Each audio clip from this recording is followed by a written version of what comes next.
Weta Workshop was kind of like visiting some wild fantasy land. It's like Willy Wonka's chocolate factory but without the candy. I went to the Weta Workshop, which is quite unlike anything I've ever seen in my entire career, and they made everything you see in the film. They made all the armor, all the weapons. Richard Taylor, the man in charge, I think he's a genius. He's built this workshop that is world-class in every respect. Richard Taylor has also been one of the single most important people involved on this production, because Richard has, with enormous dedication and enthusiasm, taken on one of the most difficult jobs. We chose to look after the design, the fabrication, and the on-set operation of the special makeup effects and prosthetics, the armor, the weapons, the creatures, and the miniatures. I think Richard made over 45,000 different items for the film, including the miniatures and the prosthetics. So his workload over the 3 or 4 years that he has been involved has just been phenomenal. He's a very charismatic guy, so a very great leader. So his people were really devoted to him and to the task, and their work showed it. Employing mainly young people whose primary expertise was not in filmmaking, but whose talents had been recognized by Richard Taylor because they were artists of one sort or another. The Weta Workshop is very much a physical and spiritual extension of Richard Taylor and Tanya Roger, because it embodies every molecule of philosophy of Richard's work ethic. So where do I start? Peter has told me that he wants to make Lord of the Rings, and a great fortune for us, he wants to make it with us. How do I inspire in this young group of New Zealand designers and technicians the philosophies and the vision that will carry this film for 5 years and deliver it onto the world stage in a way that's worthy of fantasy filmmaking? It's necessary that the actor occasionally turns to the audience and throws them a wink. You know, just buy into this, just accept that this world exists. That couldn't happen with The Lord of the Rings. It was imperative that Middle-earth was real. Kind of like a prehistory to English and European history, that it did exist at one point. And since he was treating it that way, he was looking at it as a history, that really kind of worked its way through every fabric of the production. But what we appreciated was that if we could hold on to a large number of the departments, we could possibly make a more cohesive approach through our design work and the delivery of the images that we put on screen. Richard Taylor's philosophy was always ground this in reality. We want gritty realism. We're making a historical film, we're not making a fantasy film. To that end, we looked at a lot of historical influences. While we didn't want to make it obvious, like you go, oh look, the elves are Greek or the dwarves are this or that. We didn't want to make it obvious like that because that's not what we're doing. What we wanted to create were alternative cultures that look like they could come straight out of history, but you're never quite sure where they're from. The development of the cultures, the species and the races. The development of the total physical reality of the creatures was imperative, so that this finely woven tapestry would create a backdrop of heightened reality upon which the actors could play out this incredible story. There are so many races and cultures in Lord of the Rings, and it would be very easy for many of us as designers who are familiar with the material to really indulge ourselves a little bit in it and just develop these cultures to the nth degree. But what we needed to do was really make them so they were accessible to general audiences who hadn't read the Lord of the Rings as well. Daniel seemed to grasp everything that was good in Middle-earth. All the elves, the beautiful swords that the elves carry. He was able to design the richness of the cultures of these particular characters. But brooding underneath the harsh cloud of Mordor on the other side of the room was Warren Mahi. He looked after the Uruk-hai. He did a lot of the orc design, the goblins, anything that was nasty and spiky came out of Warren's pencil. A year into our design process and a year into the project, we had the great fortune of Alan Lee and John Howe joining us. We'd already adopted some of their sort of stylistic interpretations into our interpretation. However, when they came on board, it really gave us a solid grounding and also a tremendous upskilling and a tremendous experience base to draw from, because here are these amazingly talented guys who've been living and dreaming Tolkien for years.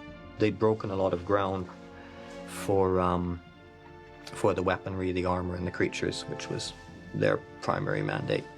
And because we were working on the same floor, in the same set of buildings, there was a lot of fraternization going on. We would be, above all me, I'd be wandering out to see what they were up to and see what they were drawing, and it was very stimulating, because seeing someone else treat any given subject, you've got only one desire, is to have a shot at it yourself. Everything was kind of thrown into the melting pot, really, and people would give us feedback, and we'd go off and do another day's work, and have something ready for the next design meeting. Now, Jamie Best-Warwick and Mike Asquith didn't draw. They're sculptors. What orders from Mordor, my lord? As you stepped down the stairs, it was like going into a manufacturing zone, but not in the sense of a production. It was like going into the depths of Middle-earth. As you came around the corner and stepped into the studio, the enormity of what we were doing began to strike, mostly from the first effect, which was looking at the stone trolls that would be glowering back at you. But as you moved through the studio, there were the huge towering miniatures on either side, crammed in there. You literally had to weave your way through these huge buildings that were just all teetering and just sitting in position, packed into that studio. There is something special about using miniatures that Peter loves, and Peter wanted to do as much of this on large miniatures as he could. So Richard Taylor set about the task of building, as I say, these 58 very, very large miniatures. On Lord of the Rings, we coined the phrase bigatures, because over half of the miniatures that we built at the Weta workshop were the size of sound stages. Mary McLaughlin and John Baster and the other miniatures teams did a beautiful job to make this immense size. The mill in Hobbiton, Richard really came up one day and with a photocopy of the sketch and said, right, it's about yay long and about yay wide, right? And I said, yeah, I guess so, sure. And they went away, and a week later this incredible model had emerged, which looked exactly like the sketch. I've never done a picture with this many miniatures. I don't think anybody's done a picture with this many miniatures. Because one of the things that Peter chose to do was, where in many cases we would have done a matte painting, he's chosen to use a miniature instead.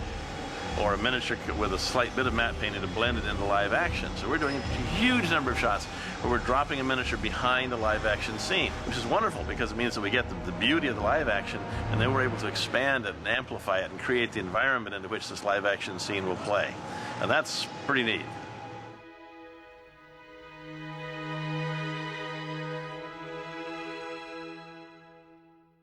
Now, the journey of bringing a creature to the screen is quite an enjoyable one. Of course, it starts with the incredible amount of conceptual design. Then we roll on and do the three-dimensional maquettes, slowly honing the form and the character and the study of each creature. After that, we would sculpt larger sculptures that you could really get into the details on and work them out. And often those sculptures were then scanned for the digital department to replicate in 3 dimensions if it was going to be a digital character, or they would be molded and turned into masks if it was going to be a prosthetic character. One of the most enjoyable characters to create for Lord of the Rings was the creature, the Watcher in the Water. And it was important to us that we didn't just create a sort of a bizarre tentacled kraken, this thing that was a mess of massive number of tentacles, but rather it, like everything in Middle-earth, was in pursuit of the ring. We also wanted the feeling that when it burst out of the water, it would appear to increase in size, sort of like the swelling of an octopus, or the hairs coming up on an angry cat. So these unusual shell-like structures that carry these villi of hair that filtrate the nutrients out of the water swell up and open up like these big shells to give the creature added aggression and added size. What appears to be this gummy maw finally rolls out and becomes a huge set of teeth. I described it to the guys as if it's this bizarre sphincter, and would actually act it out with my hands as if the teeth roll out, and there they are biting at the end of my fingers. Each tentacle ended in 2 fingers and an opposing thumb.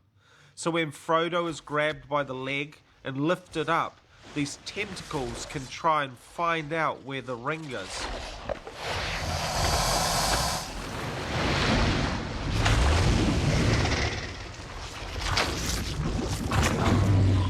John Howe has illustrated the Balrog many times, and there was a great number of elements in his original designs that Peter loved. It's like lava in a thin shell, and the heat that it radiates is just phenomenal. We wanted the feeling that this was some sort of bizarre bull hybrid with a dog. It's got a whip-lashing lizard's tail, these knuckly toes, and this huge backbone crest of flame that erupts to show its heightened anger. It's got these large bull horns that come around to the front of its face. Ben Wooten, one of our senior designers, took those original design drawings of John Howe's and built on them in close accordance with John's thoughts to create a final large-scale design maquette that stood about 4 to 5 foot tall, that perfectly captured all of the elements that we wanted in this creature.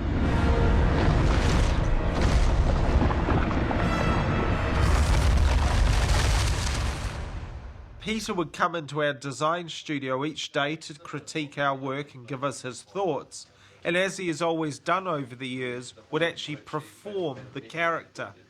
He would lumber around the design room pulling these great faces, and very quickly inspired Jamie and the other designers with the ideas of what the cave troll could be. And Jamie very quickly captured the feeling of this slightly moronic, slow, childlike character that has all the trappings of a creature that is relatively quiet and docile until it's provoked into a rage. We wanted the feeling that the cave troll would sit in hibernation for many years, so all of its underbelly is soft and fleshy-like, where the backs of its body that's exposed to the elements becomes like the cracking on the back of a well-worn foot. He also has these unusual fingers. He has these nails that don't so much grow from underneath the quick, but are actually a part of the overall end of the fingers. And these are used as huge shovels for digging into the dirt and helping mine in the mines of Moria and dig out little hollows for its hibernation in winter. This then is skinned and plasticine, carefully detailed and sculpted to replicate the look of the original design maquette exactly. And it is this larger maquette that then the digital department scans to capture all of the complexity and fine detail of the surface finish as well as the overall form into the computer, and in doing so make sure that the art of the design team at the Weta workshop is carried through into the digital realm.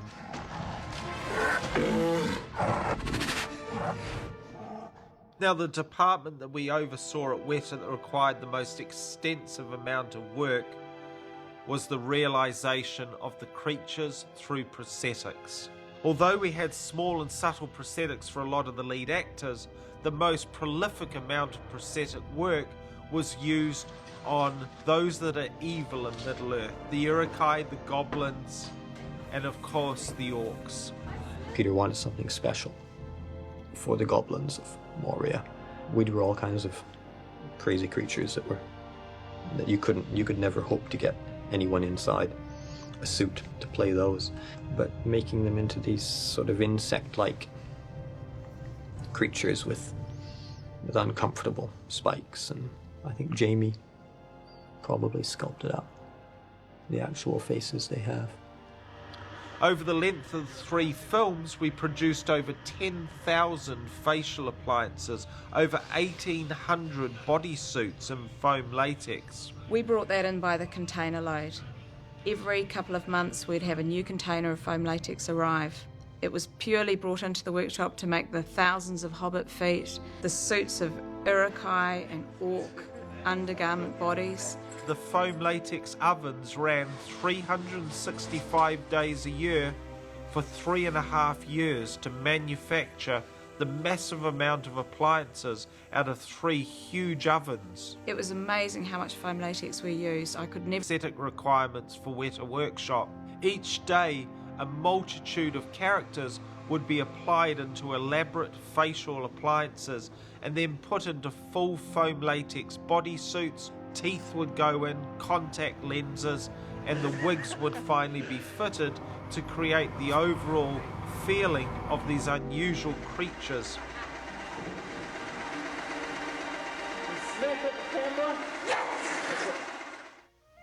We'd been working for over a year to develop the feet for the hobbits. Possibly one of the trickiest things that we made on Lord of the Rings, because we had to make a compound that was both tough yet flexible. In one casting, you could blend it onto the foot and it would invisibly blend around the ankle line while still giving enough support to the bottom of the actor's feet. We produced over 1,800 pairs of hobbit feet for the 4 leads alone. You know, because the Weta guys back at the shop are constantly taking the feedback from these guys and making little design adjustments. But for a long time, when I would walk, the feet would kind of bounce. You know, they kind of bounce a little bit. And now these are actually amazing. I haven't even noticed it. They're really amazing. So what you try and do is to get a little grip action, and but not too much, because it doesn't actually bend at the knuckle. But there's things when you like walk on a toe, you learn how to kind of work the foot a little bit. You know, you can kind of have it sitting there. Unless a kid comes to visit the set and you say, "Oh yeah, these are my feet." Oh, sorry. They'd settle their feet into these pre-glued foam latex appliances, and then over the next hour to hour and a half, the feet would be very carefully glued to every millimetre of their own feet. If they weren't glued properly, they'd become very quickly detached from their own feet and they'd begin to slide in the prosthetics. Finally, the blending edge was carefully applied around their ankle and the colour was blended up their legs. The little hair pieces that gave the furry impression on the top of the feet had to be hand knotted, one hair at a time, every day. Then they go off to the production makeup trailer where their ears were glued on by the makeup staff. So a day in the life of a hobbit was very much a matter of having to know that you were slipping into those sticky, cold, rubbery feet and then throwing yourself into any environment that New Zealand could offer up for the whole day and just put up with the feeling on the undersole of your feet. I would go to Weta all the time. I was fascinated with what they were doing. Liv would often come down to the workshop and sit with us and just talk over things, be involved in the making of stuff, actually sit for her own sculptures and get to know the guys really well. So we all had to have these face casts done, and I went in to have it done, and I really didn't know what to expect at all, and laid back, and they kind of strapped my hair down and put Vaseline or something on my face, and just suddenly, within seconds, first my eyes, then my mouth, and then just everywhere, this enormously thick, horrible goo came over me. And when they finally took it off, there's like this great suction that happens when they finally take it off where you can't breathe for a couple of minutes. And I had this weird, like, kind of face. It's just really funny. I have quite a large nose, and it should have been sufficient for Gandalf's, but once you expand the size of your head with facial hair, then your own features might tend to get a little bit lost in it, and to exaggerate the prominence of a nose sort of keeps everything matching. And it took 2 or 3 days and a variety of tries to get what we all thought was right, simply because you can design a makeup on paper, but once you then apply it to a particular face, it may not turn out quite as you intended. Gandalf, we could pass through the mines of Moria. My cousin Balin would give us a royal welcome. There is no actor involved in Lord of the Rings that sustained more difficult prosthetics time than John Rhys Davies. At all turns, he tried to make the whole process as enjoyable for himself and Gino, the makeup artist in charge of looking after him. Today I'm painting a set of Gimli's prosthetics, and he's got this cowl piece that he's going to be wearing. That'll slip on over his head. They'll put that on first, and then the prosthetics will be put on. Then just the forehead here. The forehead will go on. And then we've got the nose and cheek pieces. Every day he would come in, his face would be cleaned, his hair put back, a final shave of any stubble, and the process began. 4.5 hours later, the foam latex head appliance, the ears, the silicone facial appliances, the huge amount of hand-knotted hair, beard, moustache was applied to turn John Rhys Davies into the character that you see as Gimli.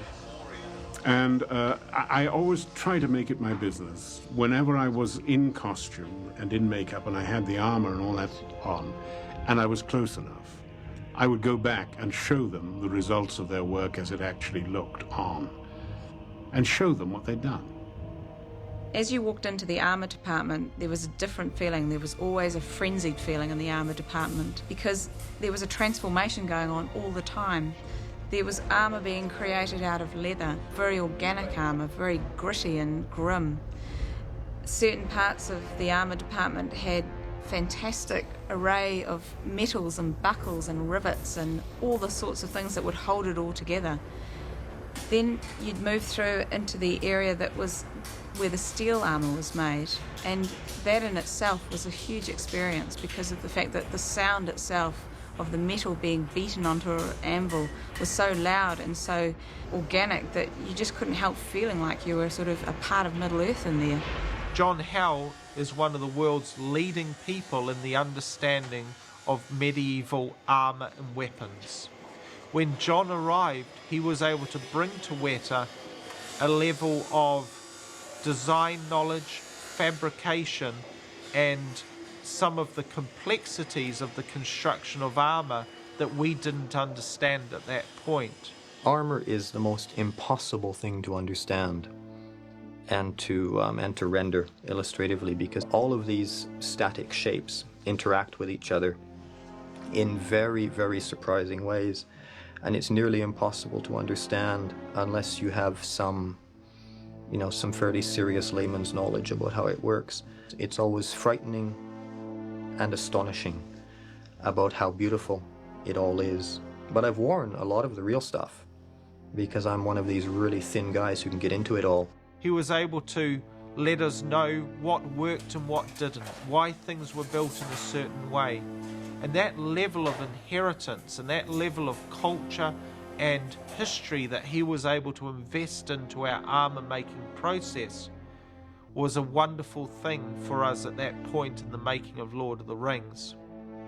You can design your heart out, for months with a pencil and a paper, but the actual materials themselves, whether it's leather or wood or stone or metal, will lead your hand to shapes and ideas that you cannot arrive at just with a pencil and paper. We also had the great fortune of finding 2 armour smiths.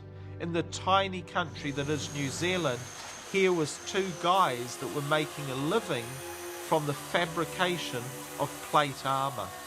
Stu Johnson and Warren Green.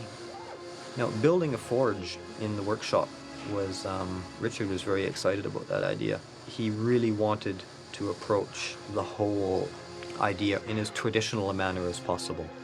And the only way to do that is to get the stuff hot and to use a hammer and get it on an anvil and do it the way it should be done. So to that end, every single creatures are only armoured on their fronts. There's no armour on their backs because they would never run from the field of battle. These are the lightweight steel. The idea of all the spiky bits of leather is so as they're running through the forest, these things will bounce and move around further creating the level of ferocity in their appearance as they charge along.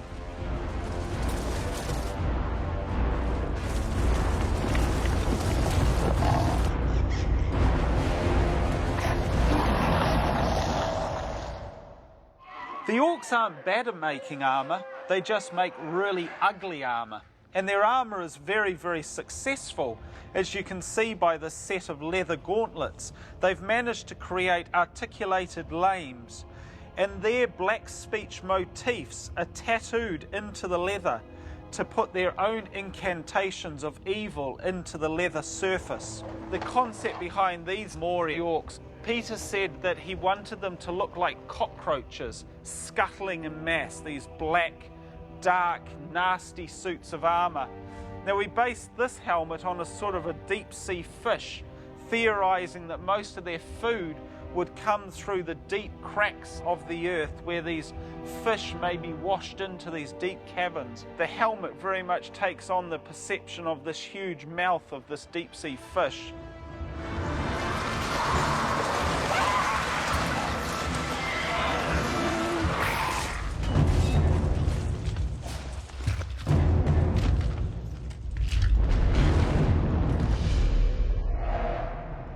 But the feeling we wanted to get with Sauron's helmet was the feeling of a corpse, of the rotting face of a horse corpse, with those long bony structures coming out of those deep-set socketed eyes, those great big nostrils for sucking in and blowing out a lot of air.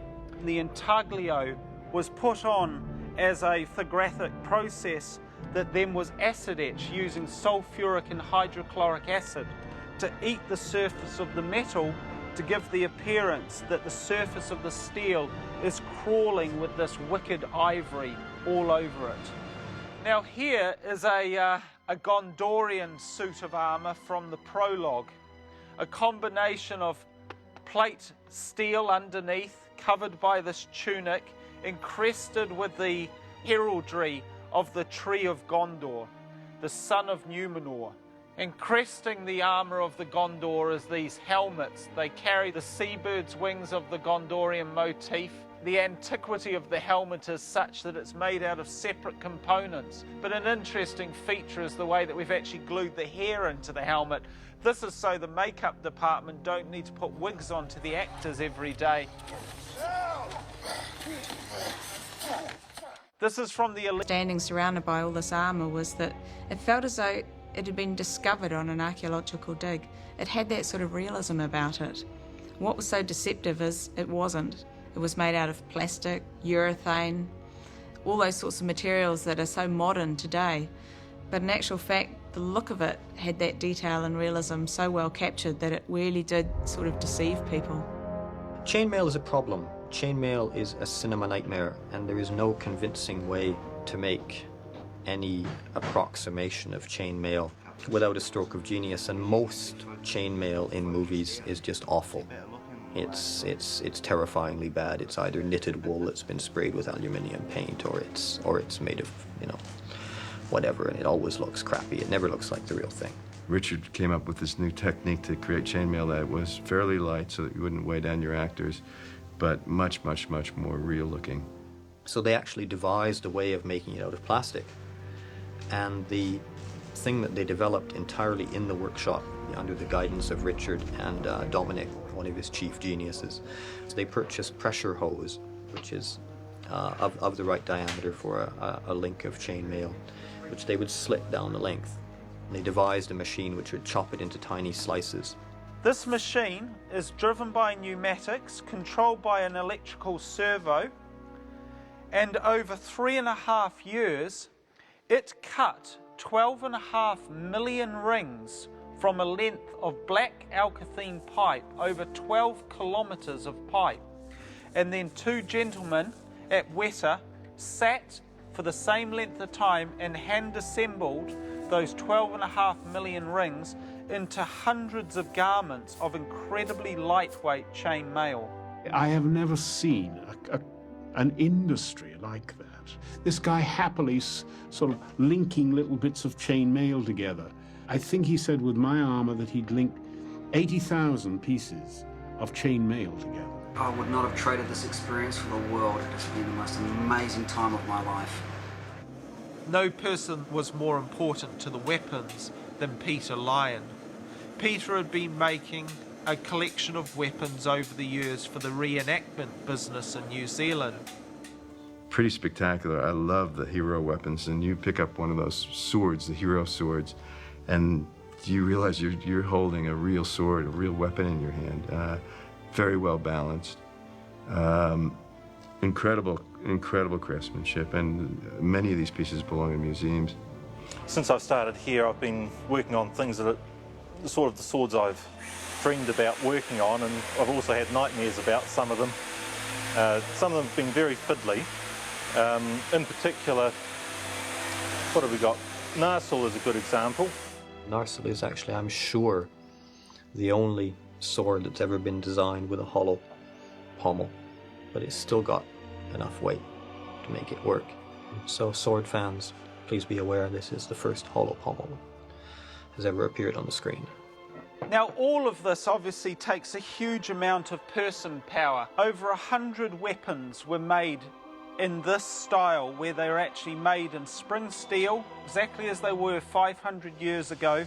The fullers are individually ground in by eye against a huge linishing table to set the balance on the blade. The hilts have been hand ground out of either plate steel or cast out of bronze. And a sword like this would take about a week.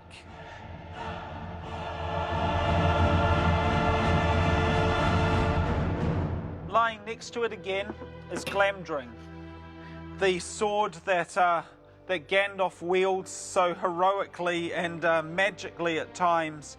Once again, it has the incantations of the elf speech woven into the crossbar to try and strengthen its blade. Sting. Here, take it, take it.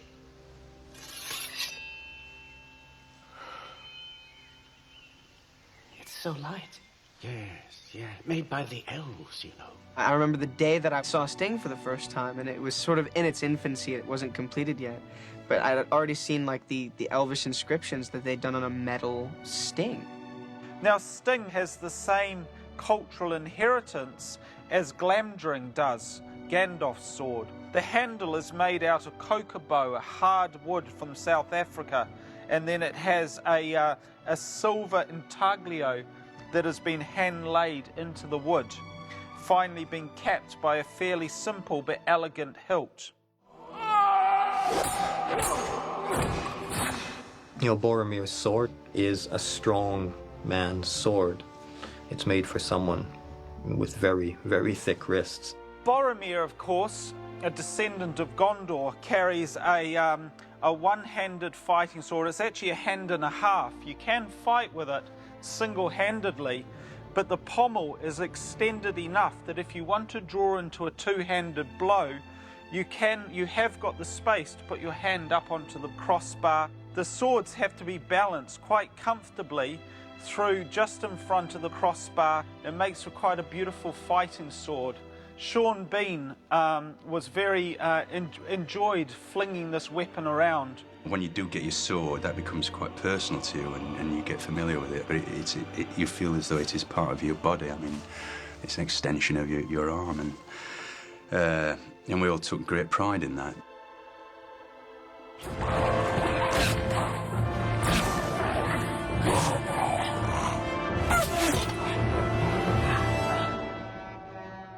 Legolas carries a quiver of arrows on his back.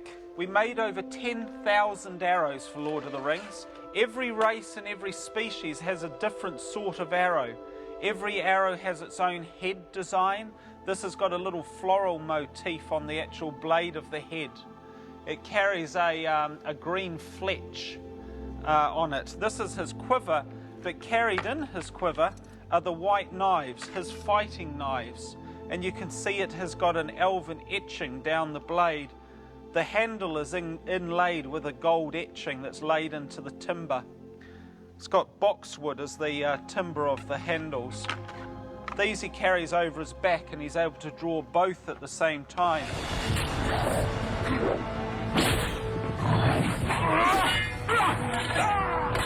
can see here the collection of axes that were required just for Gimli. He carries 2 little throwing axes. These are carried at his sides. He pops them out and he can then freely throw them as if they're a tomahawk. He carries his walking axe. This he carries to actually use as a walking stick as he walks along, but always at the ready in case of an enemy nearby. Then he has a very simple axe, which is just a standard fighting axe that he carries on his side. And then finally his double-headed axe, which he most commonly likes to use when taking on the orc. This he carries on his back.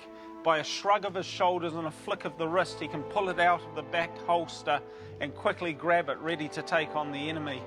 We tried to once again inherit the culture of the different species, as you can see here with the geometry and the geometrics of the dwarven design into the head of the axe.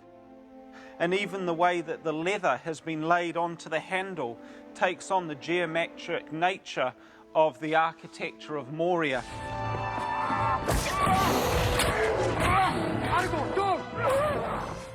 We made a number of different versions of each actor's sword.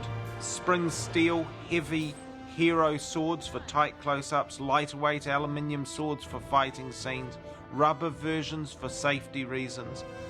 But Vigo, of all the actors, chose almost predominantly only to use the hero sword. I used it as much as I could, yeah, because it just would look more right. And also just the weight of it in your hand and how tired you would become, you know.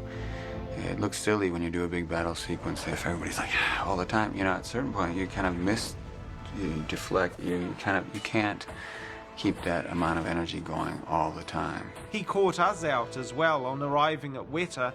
He said to me, "So how would I keep it sharp?" I asked for a sharpening stone, because if you know you're fighting that many times and you're parrying that many times and cutting through armor and all that, I mean, you need to sharpen your sword now and then. So indeed we went ahead and cast up a little urethane replication of a whetstone, so that in theory Strider could sharpen the edge of his sword.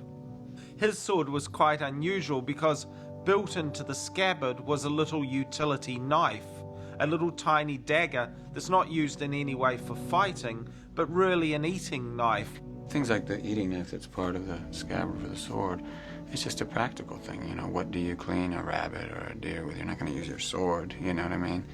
I remember he came in and he was just really quiet. He was just really quite quiet, and he had this sort of steely look about him. And he picked up his sword, and it just, it's like, and he was like, can I take this? Can I take this with me? Vigo treated that sword as if it was almost a holy relic that he carried by his side. It was wonderful for the sword makers and the technicians at Weta to see an actor accept the mantle of a character so fully through the use of the props that we had created. The greatest benefit for Weta Workshop, having taken on the 5 departments that we did, was that this singular Tolkien-esque brushstroke could be applied across as much of the workshop as possible. I was able to understand Peter's thoughts and then invest those thoughts through the designers into the individuals within the workshop. It's just been phenomenal. His workshop is packed with stuff, and he has a huge team of people. They have really led the charge in creating the different cultures of the various races of Middle-earth and the look of the weapons and swords. And without that team of people, these films would never have gotten made. It's as simple as that.